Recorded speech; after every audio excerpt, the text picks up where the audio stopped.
At my retirement party, my daughter-in-law made fun of everyone. "Bitter old woman, you have always been jealous because my parents have money." My son sat in silence.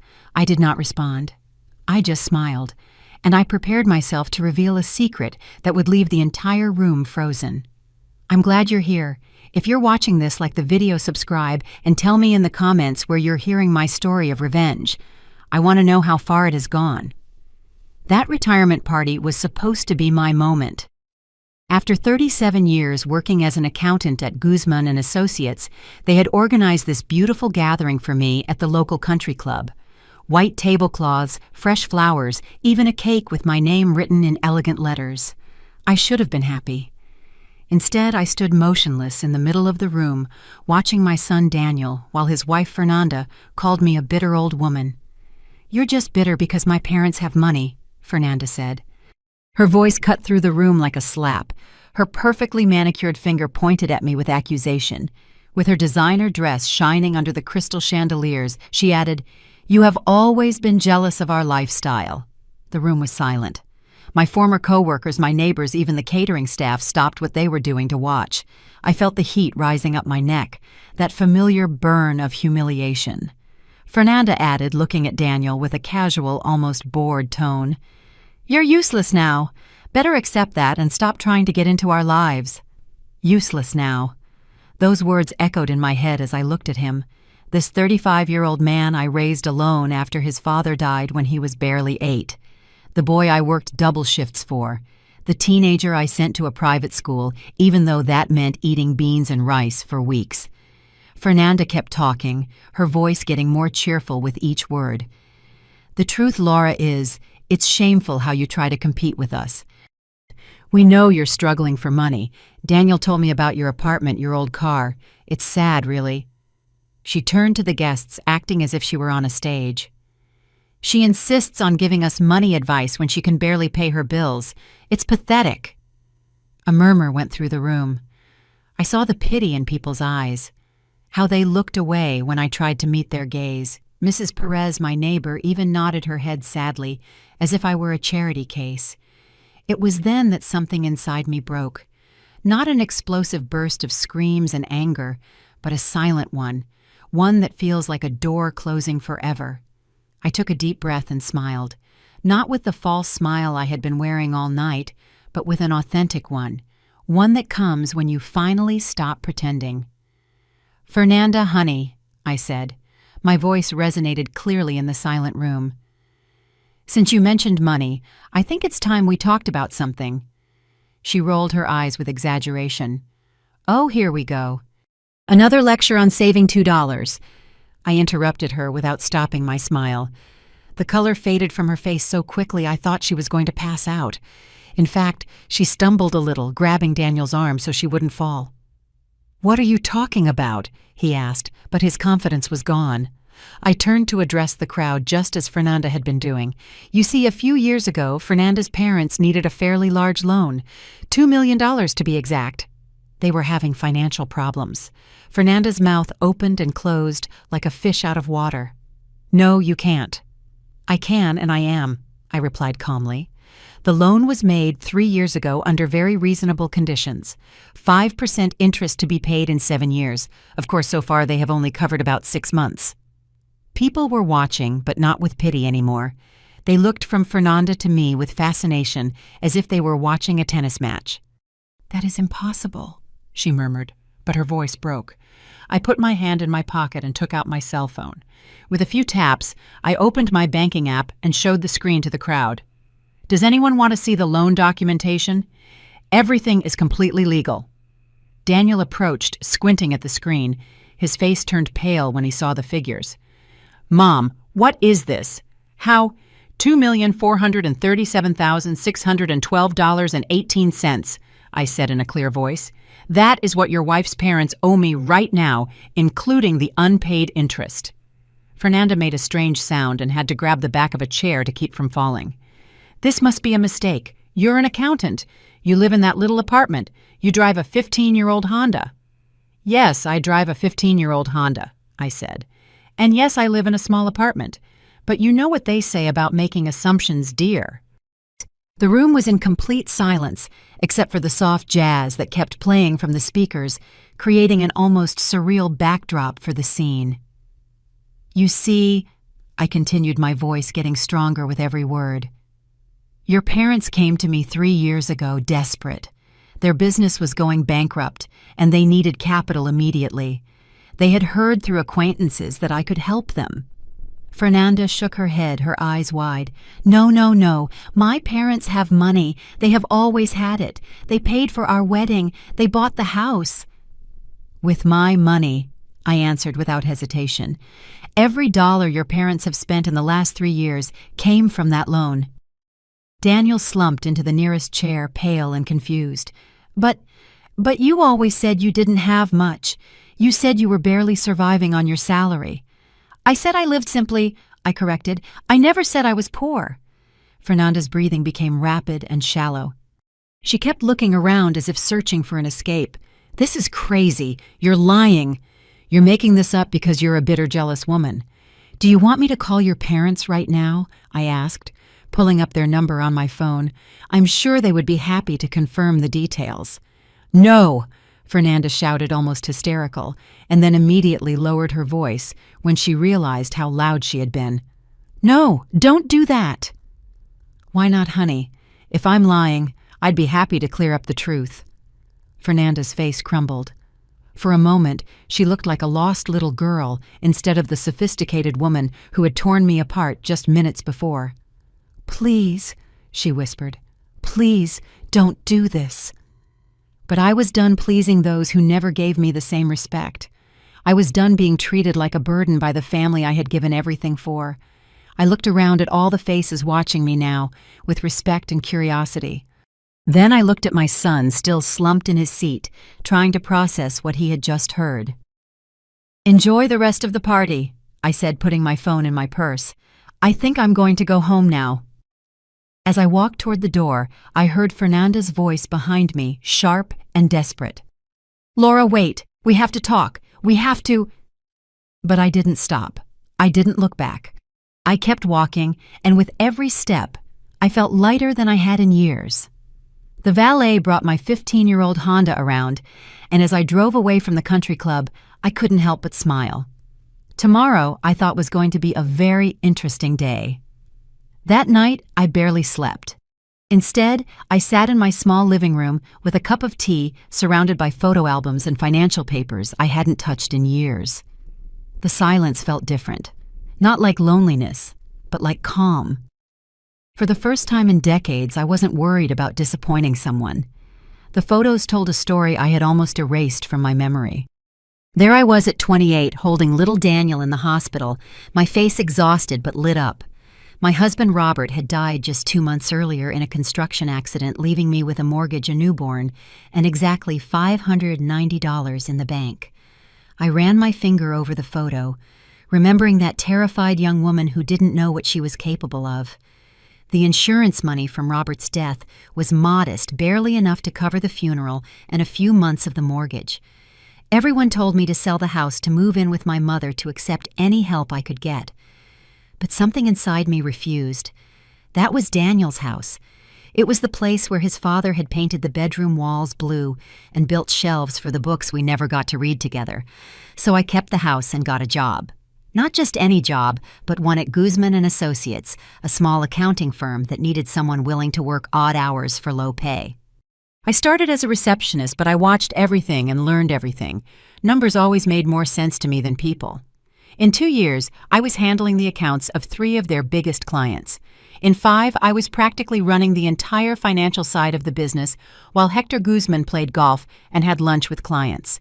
He paid me just enough to keep the lights on and food on the table, but I was building something else on the side. It started small. I noticed errors in how clients organized their businesses. Tax benefits, they were missing investments, they were ignoring. I started giving discreet suggestions that saved them thousands of dollars, and word got around.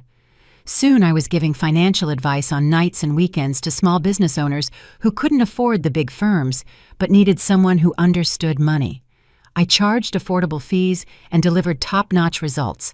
My reputation grew. By the time Daniel was in middle school, I was managing investment portfolios for a dozen local businesses. I had formed my own consulting firm, kept it low profile, and channeled the profits into carefully selected stocks and real estate. I lived modestly, drove used cars, and let everyone assume I was barely getting by on my accountant's salary. The truth was, I was building an empire, a silent, invisible empire that nobody suspected. I learned early on that people treat you differently when they think you have money. They ask for things they expect, things they feel entitled to a piece of your success. I watched how the wealthy clients at Guzman and Associates dealt with the constant pressure from their families, the endless requests for loans and favors, the way their children grew up expecting everything to be handed to them. I didn't want that for Daniel. I wanted him to have a normal childhood, to develop his own sense of work and values. That's why I hid my growing fortune behind a facade of middle-class struggle. I shopped at discount stores, clipped coupons, and complained about prices just like my neighbors. But I also made sure Daniel never lacked anything important. The private school tuition magically appeared every semester. The college funds materialized when needed, and there was always money for what really mattered. I just made it look like I was stretching every dollar, sacrificing for his sake. Looking back, I realized the flaws in my plan. I focused so much on not spoiling Daniel that maybe I went too far. He grew up believing we were just scraping by, that every opportunity he had was the result of my struggle and sacrifice. In part, it was true, but he never understood the scale of what I had built, the security I had created for both of us. When Daniel graduated from college with a business degree, I discreetly used my contacts to help him get his first job. When he wanted to open his own consulting firm, I arranged for several of my clients to be his first customers. When he decided to expand, I made sure the bank approved his credit application. He thought he achieved it all on his own merit, and in many ways he had. I had raised him to be smart and hardworking, but I was also paving his way in ways he never imagined. Then came Fernanda. I remember the first time Daniel brought her over for dinner. She was beautiful in that polished, expensive way that spoke of exclusive club memberships and European vacations. Her clothes were designer, her jewelry was real, her confidence was unshakable. She observed my modest apartment with barely concealed disdain, making little comments about the quaint decor and the cozy space. During dinner, she told us in great detail about her parents' recent trips to Tuscany, their new yacht, their plans to buy a vineyard.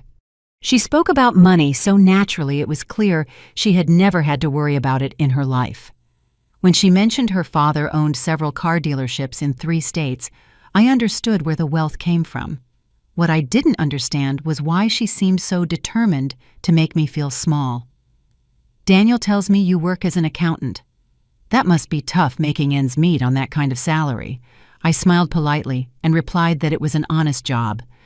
I didn't mention that I had just closed a consulting deal that would net me more in 6 months than most people earn in 2 years.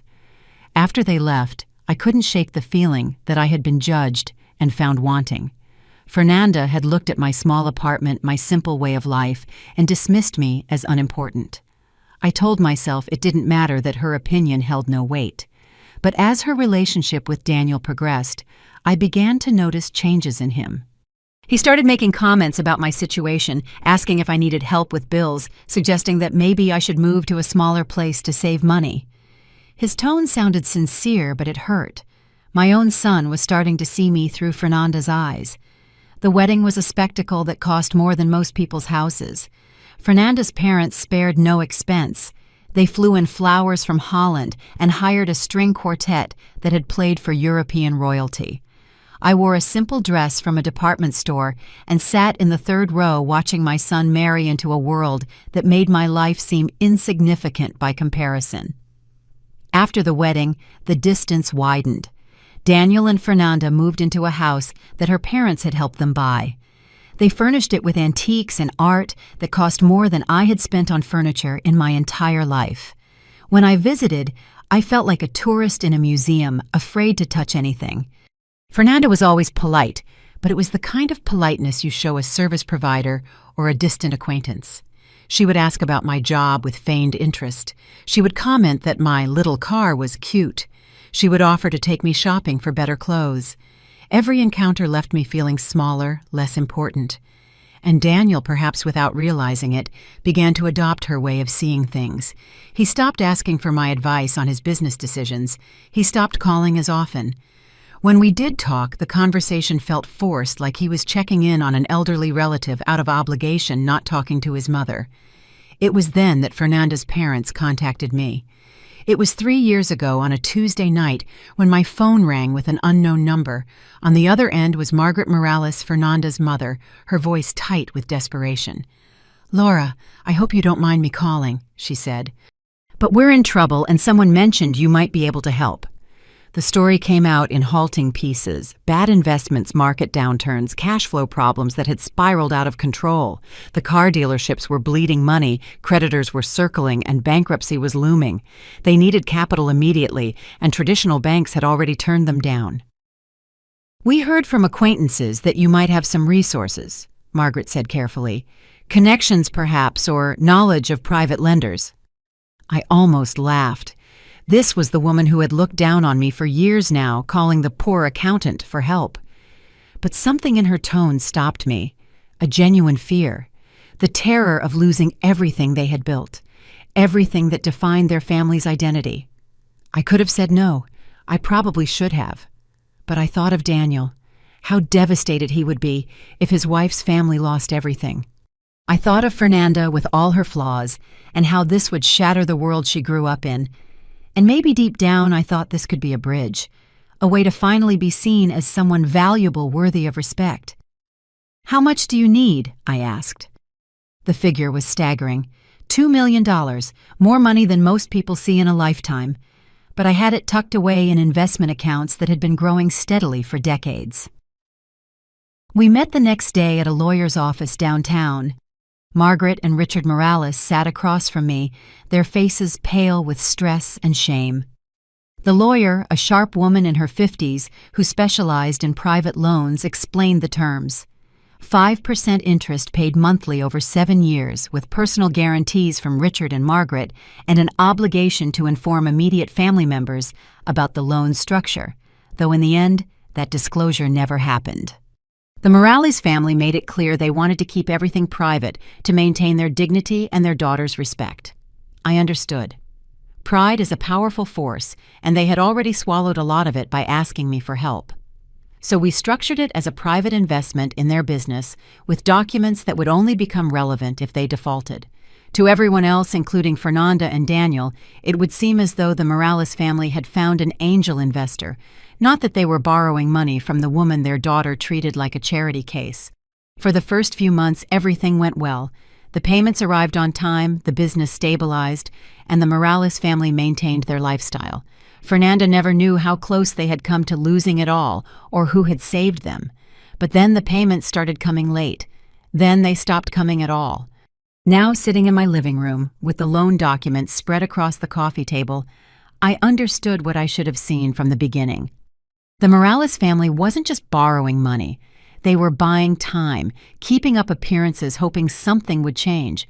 And when nothing did, they simply decided to ignore their obligations. After all, what could a poor accountant do? They were about to find out. The morning after my retirement party, I woke with a clarity I hadn't felt in years. The fog of hurt and confusion that had clouded my judgment was gone, replaced by something sharper, more focused. I made my coffee, sat at my kitchen table, and started making calls. The first was to my lawyer, Patricia Ramirez. I had worked with her for years to structure my investments and consulting contracts, but we had never been close. That was about to change. "Patricia, it's Laura Mendoza. I need to schedule a meeting as soon as possible. It's about the Morales loan and some other matters that have come up." Her voice sharpened with interest. "Has there been any development with the payment situation?" "You could say that. Can you see me this afternoon?" "I'll make time." The second call was to Mark Chavez, my financial advisor. Mark had been managing my investment portfolio for 15 years and was one of the few people who truly understood the scale of my wealth. He was also incredibly discreet, which had always worked in my favor. "Mark, I need you to do a full analysis of all accounts linked to Daniel Mendoza. Loans where he's listed as a guarantor, lines of credit, investments, everything. I want a complete picture of his finances." There was a pause on the other end. "Laura, is everything okay? You sound different." "Everything is about to change." "How long will it take you to get that information?" "Give me 24 hours." The third call was the hardest. I dialed my son's number. I knew that after what happened last night, our relationship had changed forever. He answered on the fourth ring, his tone cautious. "Mom, is that you? How are you feeling today?" "I feel pretty good. In fact, better than I have in a long time." I kept my voice pleasant but firm. "I was hoping you and Fernanda could come by tonight. There are things we need to discuss." "About last night, Mom, Fernanda is very upset. She barely slept." "Maybe we should wait a few days for things to cool down." "No, Daniel. Tonight at 7. It can't wait." I hung up before he could argue. The meeting with Patricia that afternoon revealed more than I imagined. She spread the Morales loan documents on the table along with several files I hadn't seen before. "Laura, there's something you should know about the Morales situation. They've been looking for refinancing options for the last 6 months. They've contacted 3 private lenders trying to consolidate their debts." I felt my stomach clench. "What kind of debts?" "Beyond your loan, they owe approximately $6.8 million to various creditors. Credit cards payments to suppliers defaulted equipment leases. They've been using your money to make minimum payments on everything else while letting your loan slide." The betrayal hurt, but it wasn't the worst of it. Patricia pulled out another document, this one with the seal of the family court. They also filed a preliminary inquiry 6 months ago about challenging estate plans. Specifically, they wanted to understand the process for disputing wills when there are doubts about mental capacity. The room seemed to spin around me. Whose will were they talking about? They didn't specify, but given the timing and the context, I think we can guess. I stared at the document, feeling the pieces of a puzzle start to fit together. They think I'm losing my mental faculties. All signs point to them preparing to argue that yes. The inquiry specifically mentioned cases where older adults make financial decisions that don't match their history, like if a mediocre accountant suddenly had $2 million to lend someone.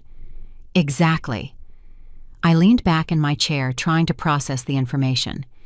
The Morales family hadn't just defaulted on their debt. They were planning to argue I was never capable of granting the loan in the first place. If they could establish I was mentally incapacitated at the time, they could void the entire agreement. "Patricia, I need you to do something for me. I want a full psychiatric evaluation done by the most respected neuropsychologist in the state. Memory exams, cognitive tests, everything. And I want it on record that I requested this study myself, demonstrating clear judgment." She nodded as she took notes. "That's smart. It establishes a baseline of your competence and shows you're taking preventative measures. There's more. I want you to prepare a new will. A very specific one." I spent the next hour detailing exactly what I wanted. Patricia's eyebrows arched higher with each instruction, but she wrote it all down without protest. That evening, Daniel and Fernanda arrived at my apartment at exactly 7. Fernanda looked like she had been crying. Her impeccable makeup was slightly smudged. Daniel looked nervous, fiddling with his car keys. "Please sit down," I said, gesturing to my small living room. "Would you like something to drink?" "Mom, we need to talk about last night," Daniel began immediately. "Fernanda's parents are very upset. They say you're confused about some money issue, but they don't want to embarrass you." I stopped him. My voice cut like a knife. "Stop. Just stop talking for a moment and listen." I walked to my desk and pulled out a folder I had prepared. "Here are copies of all the loan documents between your wife's parents and me. Every page is signed, notarized, and legally binding." I handed the folder to Daniel, watching his face as he flipped through the pages. His expression shifted from skepticism to confusion, and then to dawning comprehension. This is real," he said softly. "Very real. $2 million loaned 3 years ago. They stopped paying completely 8 months ago. The current amount owed, including interest and penalties, is $2,612,418. Fernanda finally spoke, her voice barely a whisper. "How do you have that much money?" "I earned it. Over 30 years of careful investing and business consulting. While you thought I was a miserable old woman barely surviving, I was building a financial portfolio that makes your parents' car dealerships look like a lemonade stand. Daniel set the folder on the table, his hands trembling. But you never said. You always acted like money was tight. You live in this small apartment. You drive that old car. Because I choose to. Because I learned a long time ago that when people know you have money, they look at you like a resource, not a person. I looked directly at Fernanda. Your parents came to me because they were on the verge of bankruptcy. They begged me to help them. They swore they would be punctual with payments.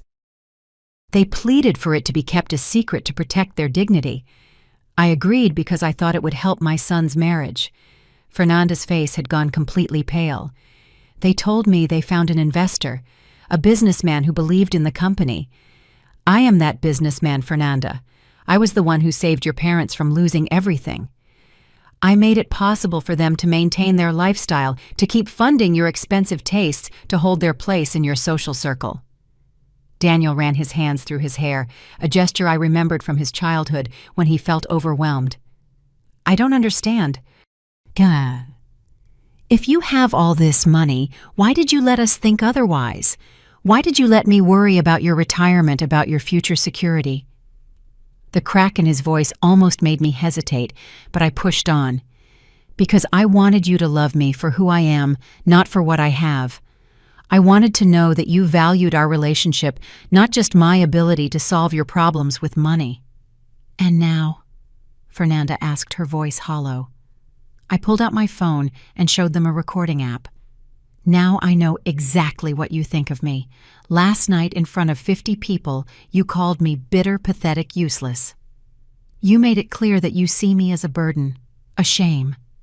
I played a clip from the audio of the night before, their own voices filling the small living room with cruel words. Fernanda flinched, hearing herself call me a bitter old hag. I recorded everything, I said simply. The whole conversation is documented. Daniel leaned forward, his face desperate. Mom, we were upset. We said things we didn't mean. No, Daniel, Fernanda said. You said exactly what you meant to say. You said what you've been thinking for years, what Fernanda has been repeating to you about me. That I'm worthless, that I have nothing to contribute, that my presence in your lives is an annoyance. I got up and walked to the window, looking out at the city lights. What you don't know is that I've been supporting your lifestyle for years. That consulting firm you started, 3 of your first 5 clients were companies I recommended to you. The bank loan for your expansion, I silently guaranteed it through a subsidiary company. The silence behind me was deafening. That house you live in, I helped structure the financing to save you hundreds of thousands of dollars in taxes and interest. Your retirement accounts, your investment portfolio, even Fernanda's jewelry collection. It was all made possible by my advice, my contacts, and my direct financial support that you never knew about. I turned to face them. Daniel looked shattered while Fernanda seemed to be in shock. But the really interesting part is this, I continued, my voice growing colder. Today, I discovered that not only have your parents been ignoring their debt to me, but they've been planning to have me declared mentally incompetent to void the loan entirely. Fernanda's mouth opened and closed without a sound. They filed inquiries with the probate court to challenge wills and estate plans. They've been setting the stage to argue that I was mentally unfit when I made the loan and that it was impossible for me to have that kind of money to lend. Daniel looked at me in horror. They wouldn't. They couldn't. Oh, they could. And they planned to do it with your help. What do you mean? I pulled the final document from my folder. This is a statement prepared by a private investigator I hired. It details conversations you've had with Fernanda's parents over the last 6 months about my supposed mental decline and your concerns about my erratic behavior with money. Daniel's face went white. I never said you were incompetent. I was just worried about you, about some of the decisions you were making. What decisions, Daniel, like living in this small apartment when you could afford something better, like driving that old car, like not taking vacations or enjoying your retirement? It seemed like you were hoarding money irrationally, or maybe you didn't understand your own financial situation. The pieces clicked into place with devastating clarity. So when Fernanda's parents needed character witnesses to back up their claim that I wasn't mentally competent to make large financial decisions, they were counting on your concerned observations as proof. "I didn't know," Fernanda whispered. "I didn't know they were planning something like that." "But you did know about the loan." "Not at first. They told me last month when you stopped answering their calls about the payments. They said you were confused, that you thought they owed you money, but that it was all a misunderstanding." I laughed a humorless sound. "A $2 million misunderstanding. They said you were getting older, that maybe you were confusing your client's money with your own. They were looking for a way to handle it gently without embarrassing you or getting you into trouble." "How considerate." Daniel shot up from his seat and began pacing the room. "This is insane. This is all completely insane. It turns out my mother is a millionaire, my in-laws are con artists, and my wife's family has been planning to legally destroy you." "That's a pretty accurate summary." He turned to me with a desperate expression. "What happens now?" I looked at him, remembering how he had allowed his wife to destroy me while he sat by. Then I fixed my gaze on Fernanda, as beautiful as she was arrogant, completely unprepared for the world that was about to collapse on her. "Now," I said softly, "you are both going to learn what it really costs to treat someone as disposable." The next morning, I began to dismantle the invisible system that had supported my son's life with the methodical precision of a surgeon removing a tumor. Each cut was clean, calculated, and irreversible. My first stop was at First National Bank, where I had maintained business relationships for over 20 years. James Montero, a senior vice president, greeted me with the warmth reserved for clients whose portfolios command respect. "Laura, what a pleasure to see you." "How was your retirement party? I heard it was quite an event." "It was revealing James. In fact, that's why I'm here. I need to make some changes to several accounts and lines of credit." We sat in his office surrounded by mahogany furniture and photos of James with various local figures. I took out a folder with loan documents and guarantee contracts that Daniel never knew existed. "I need to withdraw as guarantor for the Mendoza Consulting credit line," I said, sliding the papers across his desk. James frowned as he reviewed them. "This is a considerable line, Laura. $1.2 million. Your guarantee was what made this loan possible. Without it, the credit will have to be restructured based solely on the company's current assets and cash flow, which may not secure the same terms or amount. That is a problem for Mr. Mendoza to solve." James watched me carefully, understanding this was not a typical business decision. "Are you sure about this? Once we make the change, there's no way to reverse it without starting the whole process over." "I'm completely sure."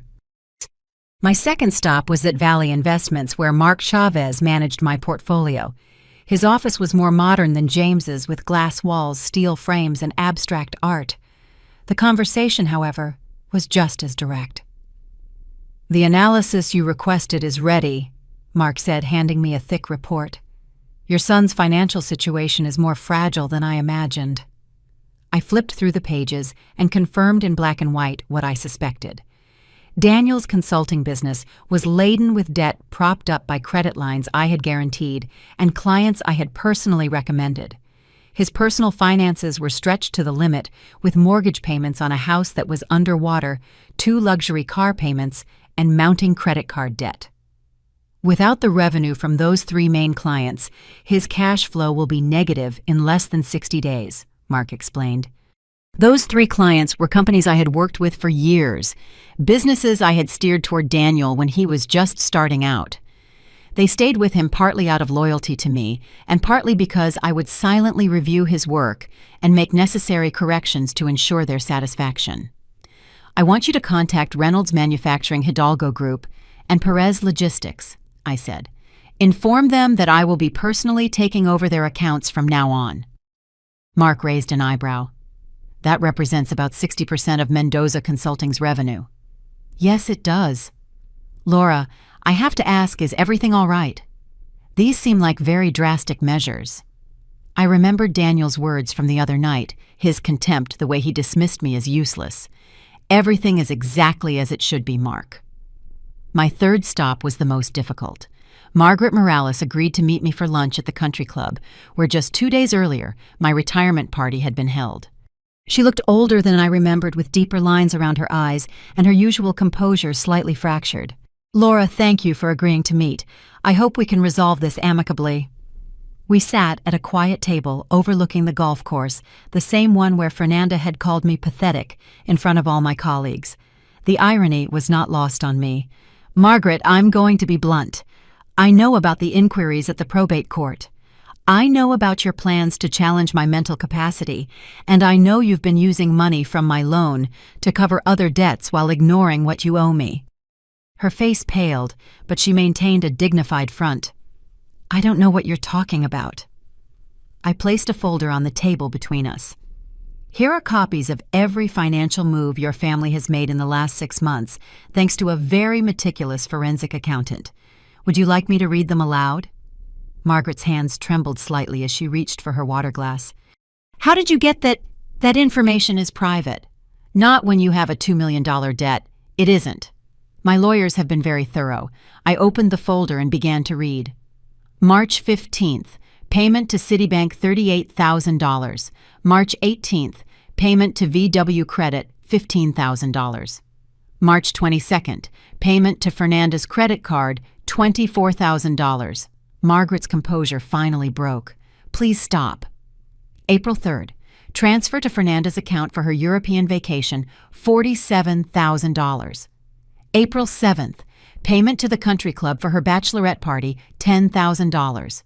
I said stop. I closed the folder. Every one of those payments was made with money from my loan, money you promised to use to stabilize your business. Instead, you've been funding your daughter's lifestyle while plotting to have me declared mentally incompetent so you wouldn't have to pay me back. Margaret looked down at her untouched salad. Her voice was barely a whisper. "We were desperate. The business went under faster than we thought. We thought if we just kept up appearances a little longer, something would turn around. And if it didn't..."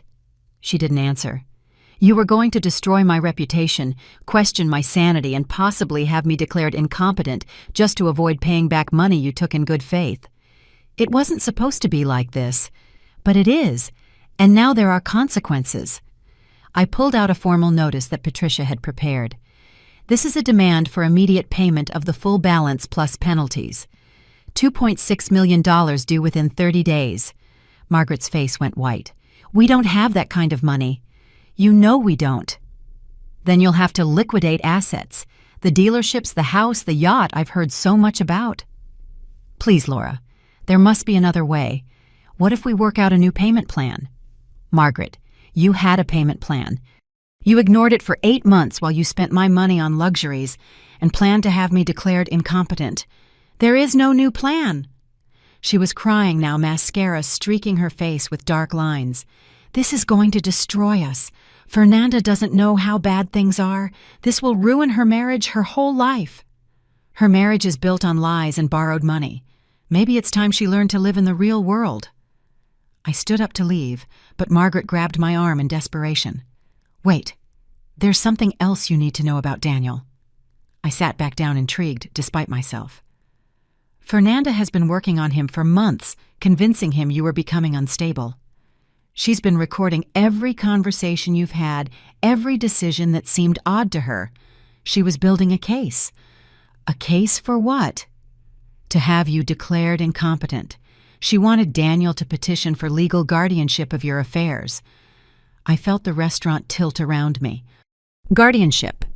She convinced him you needed protection from yourself, that you were making bad financial decisions and someone needed to manage your money before you lost it all." A cold fury washed over me. She wanted control of my assets.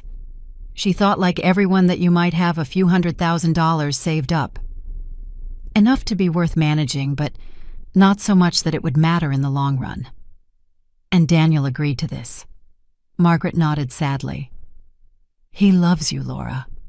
He really does. But Fernanda made it seem like he was protecting you. She showed him articles about financial abuse of the elderly, stories of seniors who lost their savings to scams. She made him believe that taking control of my finances was an act of love. I stared out at the golf course, processing this information. My own son had been willing to take away my autonomy, to treat me like a child, unable to manage her own affairs, all because his wife convinced him it was for my own good. When was this supposed to happen? Soon.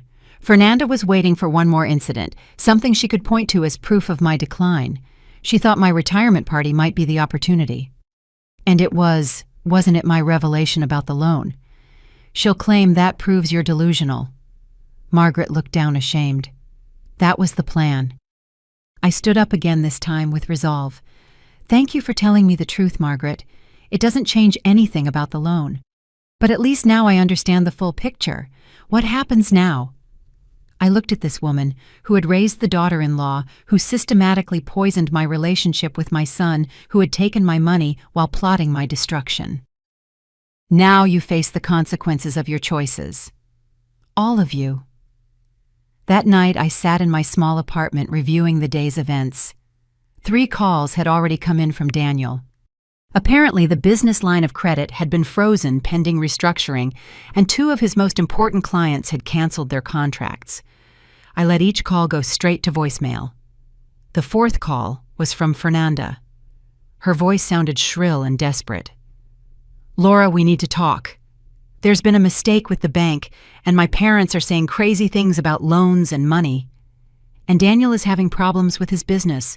Please call me. We need to fix this. I deleted the message and poured myself a glass of wine.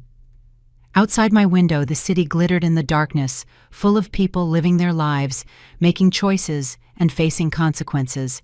Tomorrow, I would take the next step. Tonight, I would enjoy the silence. For the first time in years, no one was taking anything from me. No one was manipulating me, using me, or planning my downfall. I was finally completely in command of my life, and it felt magnificent. The desperate attempts to reconcile began exactly 72 hours after I froze Daniel's line of credit. I was in the kitchen making breakfast when I heard frantic knocking on the door, followed by Fernanda's voice calling through the wood. Laura, please, I know you're in there. We need to talk. This has gotten out of hand. I finished buttering my toast before going to the door. Through the peephole, I saw Fernanda pacing nervously in the hallway. Her normally impeccable hair was a mess, her makeup smudged. She looked like she hadn't slept in days. I opened the door but didn't invite her in. Hello, Fernanda, you look tired. Please, she said, her voice breaking. Please, can we just sit down and talk about this? It's been a terrible misunderstanding. There has been no misunderstanding. Do you want me to play the recording from my retirement party, the one where you called me a bitter old hag? She flinched as if I'd slapped her. I was upset. I said things I didn't mean. People say things when they're emotional. People show who they really are when they're emotional. That's when the masks come off. Fernanda's eyes filled with tears, and for a moment I almost felt sorry for her. Almost. My parents are losing everything, she whispered. The bank is foreclosing on the dealerships. They're talking about selling the house. Daniel's business is falling apart. His clients are leaving. His line of credit is frozen. We might lose our house, too. I imagine that must be very stressful for you. Don't you care Daniel is your son? Don't you care what this is doing to him? I leaned against the doorframe, looking at this young woman who had spent 3 years treating me like an inconvenient relative she was forced to tolerate. Tell me, Fernanda, when you were planning to have me declared mentally incompetent, did you think about what that would do to me? Her face went pale. I don't know what you're talking about. Your mother told me everything. The guardianship plan, the way you've been documenting my behavior, convincing him I needed protection from myself. You wanted to take over my finances and treat me like a child unable to manage her own affairs. Fernanda's mouth opened and closed, but no words came out. The irony is beautiful, isn't it? You thought I was some pathetic old woman with maybe a few $100,000 for you to manage for me. Instead, you found out I have enough money to end your entire family's financial stability with a single phone call. Please, she said again, but the word came out choked. Please what? Please let your family keep the money they stole from me. Please pretend you didn't spend 3 years treating me with contempt. Please ignore that you planned to strip me of my autonomy. I took a step back into my apartment. The answer is no, Fernanda, to all of it. I closed the door before she could reply, but I could still hear her sobbing on the other side. A part of me, the part that raised Daniel alone, the part that always tried to be the peacemaker, wanted to open the door and comfort her. But that part died at my retirement party when my own son called me useless. An hour later, Daniel arrived. He looked haggard, older than his 35 years, wearing clothes that looked like he'd slept in them. I let him in this time, but I didn't offer him coffee or ask him to sit down. Mom, you have to stop this. Whatever point you're trying to make, I get it. You're angry and you have every right to be. But this is destroying innocent people. Innocent people? I raised an eyebrow. Your wife was planning to have me declared incompetent to control my money. Your in-laws borrowed $2 million from me, then planned to claim I was mentally unfit to have made the loan. Where do you see innocence in any of this? Daniel ran his hands through his hair, a gesture so familiar from his childhood, it squeezed my heart despite everything. I didn't know about any of that. I swear, Mom, I had no idea what they were plotting. But you did think I was becoming unstable. He was silent for a long moment. I was worried about some of your choices. Living in this small apartment when you could afford better driving that old car, not taking vacations. It seemed like you might be having trouble managing your money properly. So you were willing to take away my right to choose. I thought I was protecting you. From what? From living the way I wanted to live. From spending my money how I saw fit. From making decisions that might hurt you in the long run. I looked at my son, this man I had raised to be strong and independent, who had still been so easily manipulated into believing his mother was incapable. Daniel, I have been successfully managing money for 30 years. I built a consulting business from nothing. I amassed a fortune you can't even imagine. I made investments that turned thousands into millions, and you thought I needed your protection. I didn't know about any of that. You never told me. Because I wanted you to love me for who I am, not for what I have. I wanted our relationship to be real. His voice broke. It is real, Mom. I do love you. No, Daniel. You love the version of me that you could feel superior to. The struggling accountant who needed your concern and your control. You don't want the successful businesswoman who has been propping up your career from the shadows for years. That's not true. I walked to my desk and pulled out a folder I already had prepared. Here are copies of every favor I did for you, every client I recommended, every credit line I guaranteed, every obstacle I silently removed from your path. For 15 years, I ensured your success while letting you believe you did it all alone. Daniel took the folder with trembling hands, flipping through pages of bank statements, letters of recommendation, and guarantee contracts he had never seen before. Why? He whispered. Because I wanted you to have confidence in yourself. I wanted you to believe in your abilities, but I also wanted to protect you from failure. And now you get to find out what you can really achieve without my help. Mom, please. I know I was wrong, but I'm your son. Doesn't that mean anything? I looked at this man who shared my eyes and my stubborn chin, the center of my world, for 35 years. It means everything, Daniel. That's why this hurts so much. Then don't do it. Don't destroy my marriage, my business, my whole life over something that can't be undone. I'm not destroying anything. I'm just stopping my support. You're an adult with a college degree and 15 years of business experience. If you can't maintain your lifestyle without your mother's secret help, then maybe that lifestyle was never sustainable. And what about Fernanda? She made mistakes, but she loves me. She's pregnant, Mom. I felt my heart stop for a beat. What? She's 8 weeks pregnant. We just found out yesterday. She's terrified about what's happening with our finances and with her parents. That stress can't be good for the baby. For a moment, the room was completely silent. A grandchild, another chance at family, at a love that wasn't tainted by manipulation and greed. Then I remembered Fernanda calling me pathetic, and Daniel saying I was useless. the guardianship papers that would have stripped me of my autonomy. "Congratulations," I murmured. "Mom, please, for the baby's sake, can't we find a way to fix this?" I walked to the window looking out at the city that had been my home for so many years. Somewhere, Margaret and Richard Morales were probably meeting with bankruptcy lawyers. In another corner, Fernando was crying over bank statements and foreclosure notices. "I'll make you a deal," I said finally. Daniel's face lit up with hope. "Full repayment of the Morales loan within 60 days. $2.6 million. His face fell. "You know they don't have that kind of money. Then they'll have to liquidate assets. Houses, businesses, investments, jewelry, everything. That will leave them with nothing. It will leave them with their health and their freedom. That's a lot more than they plan to leave me. And my business, what about the guarantees you pulled? Your business succeeds or fails on your own merit now. No more help from me. And us? What about our relationship?"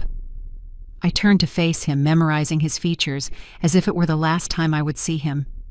"That is entirely up to you, Daniel. Whether you can love and respect the real me, not just the version you thought you could control." He was crying now. Silent tears streamed down his face. "I never wanted to control you. I thought I was helping you." "I know. That's what makes it so tragic." When he left, I stood in my quiet apartment as the afternoon faded into night. The silence felt different now, heavier. I was getting what I demanded. Respect, acknowledgement, consequences for those who hurt me. But the cost was higher than I'd imagined. A grandchild was coming, and I might never know them. My son might never forgive me for this. The family I had cared for and protected for 35 years was crumbling around me. But for the first time in a long time, no one was taking advantage of me. No one was manipulating me or planning my downfall. I was finally free to be exactly who I was, with no apologies or explanations. The question was freedom worth it, if the price was being alone? I poured a glass of wine and watched the sun set over the city, knowing that the next day would bring new challenges, new decisions, new consequences. But tonight, I was simply Laura Mendoza, successful businesswoman, millionaire, survivor, and that would have to be enough. 6 months later, I stood in the lobby of the Sun Tower wearing a custom-tailored navy blue suit that cost more than most people's monthly salary. The marble gleamed under my feet, reflecting the crystal chandeliers that bathed the space in warm light. This building now belonged to me, one of 3 commercial properties I had purchased in the last month. The elevator took me to the 15th floor, where glass doors were etched with the inscription, "Mendoza Financial Consulting, Private Wealth Management." My new office took up the entire floor with floor-to-ceiling windows, offering a panoramic view of the city that had been my home for so many years.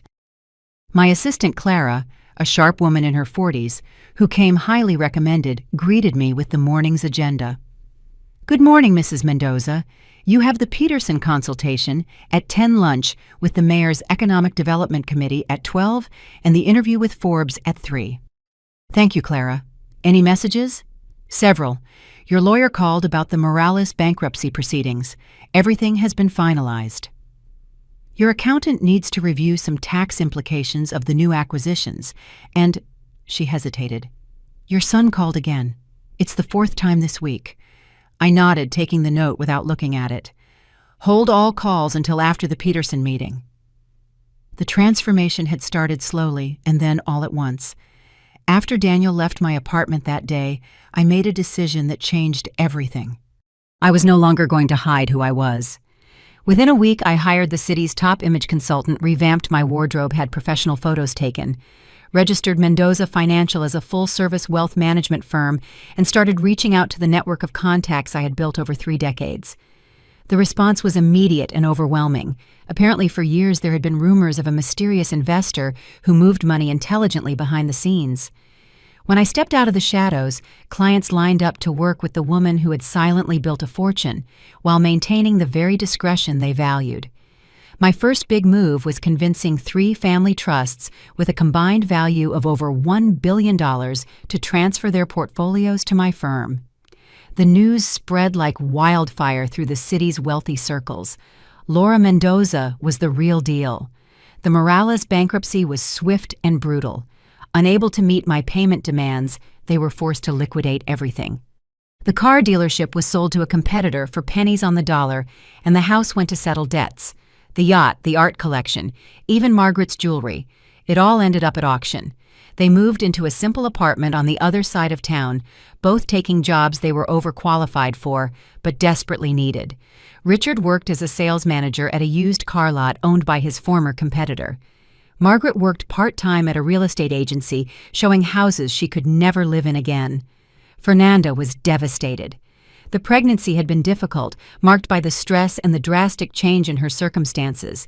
She lost the designer clothes, the spa treatments, the lifestyle that once defined her. The worst part was witnessing her parents' humiliation, knowing it was partly her fault. Daniel's business initially floundered without my support, but he proved to be more resilient than I imagined. He cut expenses, moved to a smaller office, and focused on building real relationships with clients instead of relying on my referrals. It was more work for less profit, but it was more honest. They sold the house I had helped them buy and moved into a 3-bedroom home in a middle-class neighborhood. Daniel drove a used sedan instead of a luxury car. Fernanda shopped at Target instead of Nordstrom, but they were getting by. The baby was born 3 months ago, a healthy girl they named Emily. The birth announcement was simple, sent by mail with a small photo. No fancy parties or expensive gifts from the grandparents, just a quiet welcome for a new life in an uncertain world.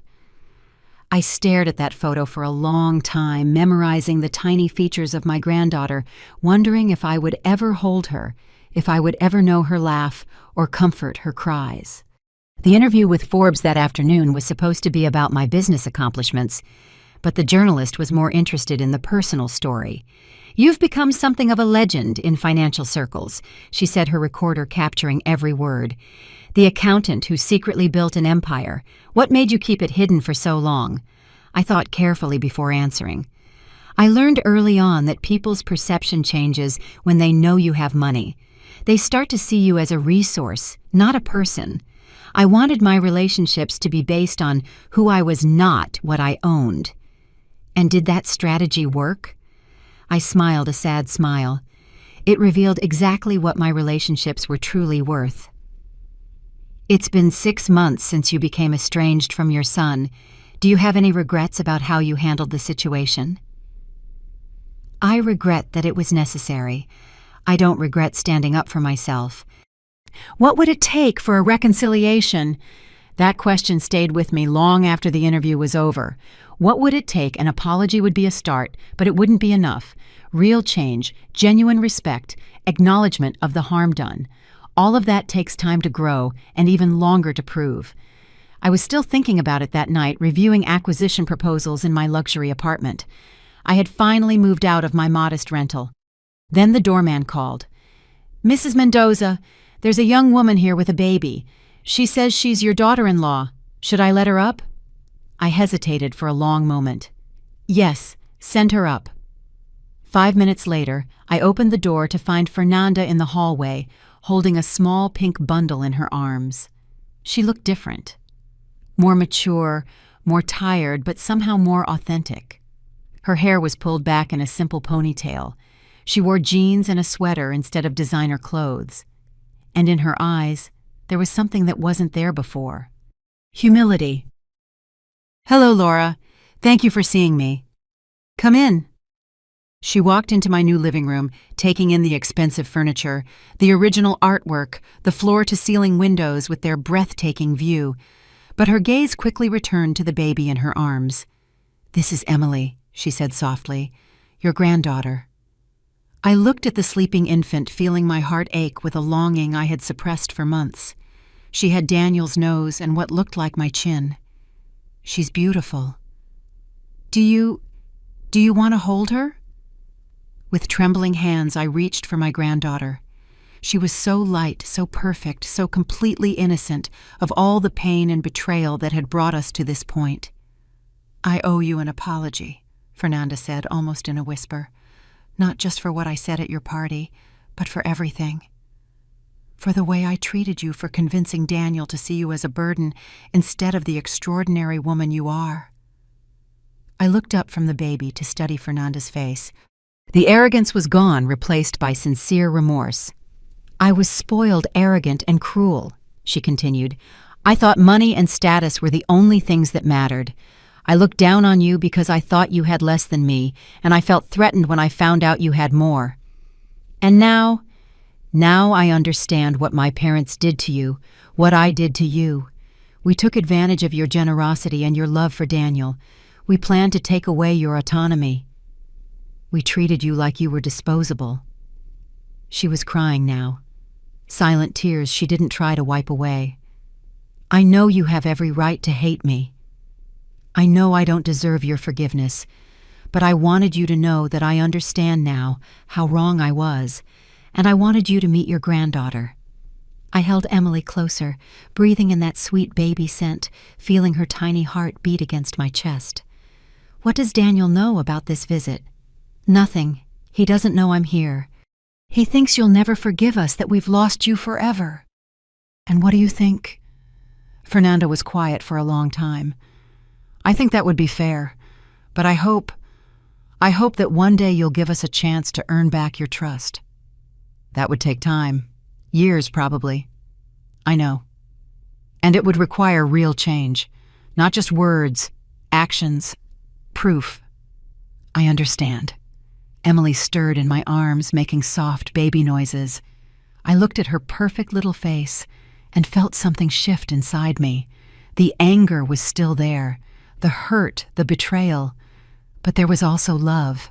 Not for Fernanda, not yet, but for this innocent child who deserved better than the legacy of pain her family had created.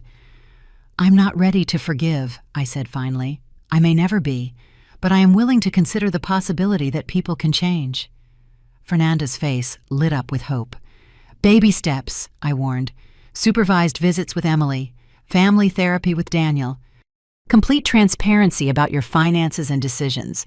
And if there is ever another betrayal, any attempt to manipulate or take advantage, it's over for good." "Yes," she replied immediately. "Yes, absolutely. And Fernanda, yes. I'm not the same woman who hid her accomplishments to make others comfortable. I will never again pretend to be less than I am. If we are going to rebuild this relationship, it will be with complete honesty about who we all really are." She nodded, wiping her tears. "I wouldn't want it any other way." As she was getting ready to leave, I made a decision that surprised even me. "Fernanda," she turned hopeful, "tell Daniel he can call me. Not to apologize or make excuses, but to talk about Emily, about being grandparents, about what comes next." Her smile was radiant. "I will, thank you." After they left, I stood in my beautiful apartment surrounded by all the symbols of my success, holding a small pink blanket that still smelled like baby powder. The silence felt different now, not empty but full of possibility. I had learned that freedom wasn't just about cutting off those who had hurt me. It was about choosing who to let back in, under what conditions, and with what expectations. Tomorrow, Daniel would call.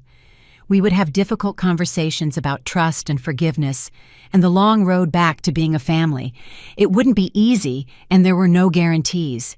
But for the first time in months, I felt something I had almost forgotten: hope. The city glittered beyond my windows, full of people making their own choices, facing their consequences, rebuilding their lives. And somewhere in that vast tapestry of human experience, my granddaughter was sleeping peacefully, dreaming baby dreams in a world where her grandmother was finally completely, authentically herself. And that was enough. That was everything. The story we tell is fictional, but it is based on some real events. The names and places have been changed to protect the identity of those involved. We don't tell this to judge, but in the hope that someone will listen and stop to think. How many mothers are suffering in silence within their own homes? I'm genuinely curious. If it were you in my place, what would you do? Would you choose to stay silent to keep the peace? Or would you dare to confront it all to get your voice back? I want to know what you think, because every story is a candle that can light someone else's path. I firmly believe that courage leads us to better days.